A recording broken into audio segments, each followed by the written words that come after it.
Hello hello लासो फ्याफुला सबैजनालाई। आज चाहिँ हाम्रो घरमा माग्ने बुढाजी आउनु भएको छ। उहाँलाई स्वागत गर्न चाहन्छु। तपाईँहरूकोतिर कतिको जाडो हो? हाम्रोतिर चाहिँ एकदमै धेरै नै जाडो छ।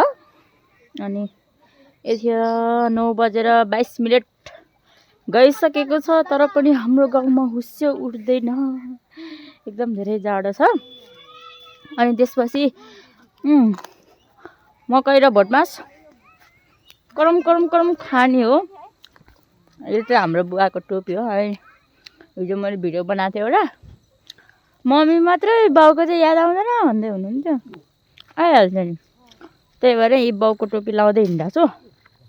यहाँ तलतिर चाहिँ यहाँ चाहिँ हाम्रो सिमी छ। अनि हाम्रो मम्मीहरू चाहिँ सिमी टिप्दै हुन्छ तरकारी खानु ल। हाम्रो मम्मी बहिनी फुपू तपाईँहरूलाई पनि चाहिन्छ भने मेरो आँखा छोइसक्यो। यो आँखा मात्रै यस्तो लाउनु रहेछ क्या।